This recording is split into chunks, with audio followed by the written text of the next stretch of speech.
नमस्कार। तर आज आपल्याला ना छोटासा 250 ग्रामचा चॉकलेट डच क्रीम केकची ऑर्डर मिळालेली आहे। छोटासाच केक असला ना की मी असं छोट्या डब्यातच बनवते।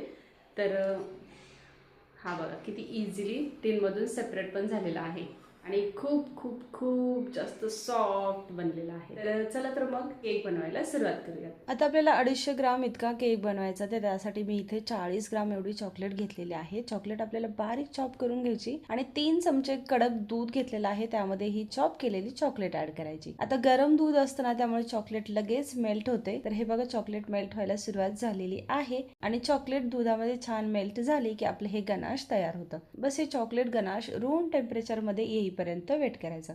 तोपर्यंत मी इथे क्रीम घेतलेली आहे, क्रीमला छान असं व्हिप करून घ्यायचं। तर आपली क्रीम पण व्हिप झालेली आहे आणि गनाश पण तयार आहे, पण थोडंसं गरम आहे तोपर्यंत आपण चॉकलेट स्पॉन्ज कट करून घेऊया। तर तुम्हाला चॉकलेट स्पॉन्ज कसा बनवायची याची रेसिपी हवी असेल ना तर कमेंट करून नक्की सांगा, मी याची पण रेसिपी अपलोड करेल। तर आपला हा तयार स्पॉन्ज आता आपल्याला 3 लेयर्स मध्ये कट करायचा आहे। तर लेयर्स मध्ये कट करण्यासाठी मी काय करते, अगोदर चाकूने ना मार्किंग करून घेते आणि त्याच्यानंतर तिथे धागा टाकून याच्या 3 इक्वल साईजच्या लेयर्स बनवते। तर हे बघा धाग्याने किती व्यवस्थित कट होते आणि आपला स्पॉन्ज बघा आतून किती जाळीदार आणि किती सॉफ्ट असं झालेला आहे।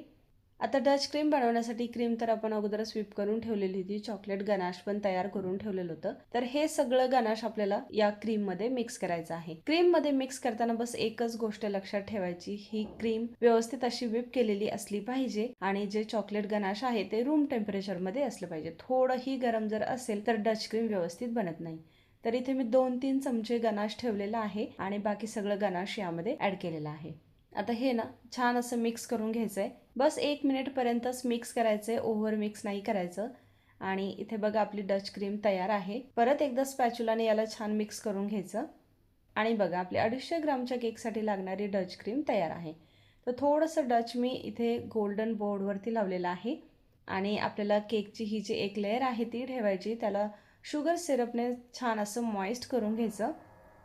त्याच्यानंतर क्रीम मी एका पाइपिंग बॅगमध्ये भरून घेतलेली आहे। पाइपिंग बॅगमध्ये भरून घेतल्यामुळे काय होतं, केकवरती ना एकदम छान अशी क्रीम व्यवस्थित लागली जाते, म्हणजे कुठे कमी कुठे जास्त नाही लागत। त्याच्यानंतर याला आपल्याला अशा पद्धतीने स्प्रेड करून घ्यायचं आहे। आता आपण जे 2-3 चमचे गनाश ठेवलेलं होतं ना त्यातलं थोडं गनाश मी इथे टाकणार आहे, म्हणजे केक खाताना अजूनच टेस्टी लागतो। हे गनाश पण स्प्रेड करून घ्यायचं आहे।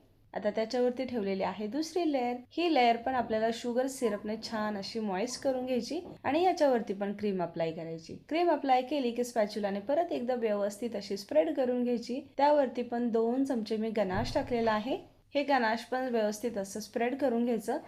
आणि आता लास्ट वाली ही लेयर ठेवलेली आहे, या लेयरला पण शुगर सिरपने छान असं मॉइस्ट करून घ्यायचं। आता आपल्याला ना केक क्रम कोट करून घ्यायचा आहे, त्यामुळे वरती ना मी जास्त क्रीम नाही लावलेली। क्लायंटने जसा फोटो पाठवला होता त्याप्रमाणे मला पिंक कलरचा केक बनवायचा आहे। तर ही जी मी डच क्रीम बनवलेली आहे त्याने केक क्रम कोट करून घ्यायचा आहे आणि आयसिंग करण्यासाठी मला वेगळी क्रीम व्हिप करायची आहे आणि केकला पिंक कलर मध्ये बनवायचा आहे। तर बघा केक मी क्रमकोट केल्यानंतर फ्रीजमध्ये ठेवला होता आणि पिंक कलरने याला आयसिंग करत होते, तेव्हा माझा ट्रायपॉड तुटला। तर आता इथून पुढचा व्हिडिओ फोन हातात पकडूनच बनवायला लागणार आहे। तर इथे ना बेबी गर्लसाठी केक बनवायचा होता, त्यामुळे क्लायंटने पिंक कलर चॉईस केलेला होता। तर पिंक कलरने मी केक छान असा आयसिंग करून घेतलेला आहे आणि जसा फोटो पाठवला होता अगदी तशीच मी डिझाईन पण बनवलेली आहे। तर हा सिंपल दिसणारच केक ना पण पूर्ण झाल्यावरती खूपच सुंदर दिसत होता आणि याची टेस्ट पण क्लायंटला खूप आवडली। तर अशा पद्धतीने तुम्ही पण घरी डच क्रीम वाला केक बनवू शकता। आता लास्टला मी दाखवते या केकचं वजन पण किती भरलेलं आहे।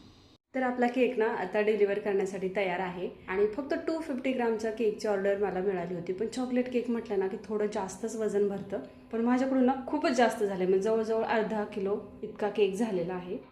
तर हे बघा 463 ग्राम इतका केक झालेला आहे, म्हणजे थोडा कमी हा अर्धाच किलो केक झालेला आहे। पण आता आपलं ठरलं होतं 250 ग्रामचा केकचं, तर जास्त पैसे तर मी नाही घेऊ शकत, पण चला क्लायंटसाठी एवढं आपण करू शकतो। तर आजची व्हिडिओ तुम्हाला हेल्पफुल वाटत असेल तर प्लीज लाईक, सबस्क्राईब आणि शेअर पण करा। Thank you so much for watching.